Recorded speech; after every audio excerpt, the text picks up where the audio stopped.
Anonymous main page নামক এই page থেকে একদিন আগে জানিয়ে দেওয়া হয়েছিল আমাদের বাংলাদেশে একটি বিল্ডিং উড়িয়ে দেওয়া হবে এবং অনেক মানুষকে হতাহত করা হবে। এই দেখেন, আমি এই পেজ থেকে পরবর্তী পোস্টে যাচ্ছি। হ্যাঁ, পরবর্তী পোস্টে হচ্ছে বাংলাদেশের যে মাইলস্টোন স্কুলে যে বিমান বিধ্বস্ত হয়েছে, বিমান বিধ্বস্ত হওয়ার পরে তারা আবার 4 ঘন্টা আগে এই যে আপডেট দিয়েছে। আগের পোস্টটি আপনারা যেটা দেখেছেন সেটা হচ্ছে একদিন আগের পোস্ট।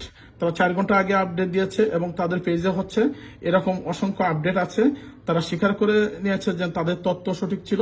একদিন আগে এই যে মূল পেজটা আপনারা দেখতে পাচ্ছেন, একদিন আগে তারা আগাম সতর্কবার্তা দেওয়া হয়েছিল যে বাংলাদেশে একটা বিল্ডিং উড়িয়ে দেওয়া হবে এবং হচ্ছে ঠিক বাংলাদেশের যে বিমান বাহিনীর যে বিমান বিধ্বস্ত হচ্ছে মাইলস্টোন স্কুলে, সেই মাইলস্টোন স্কুলে বিমান বিধ্বস্ত হওয়ার পরে তারা দেখুন এই যে 4 মিনিট আগে আরো একটি পোস্ট দিয়েছে, তারা pray for those in India and Bangladesh.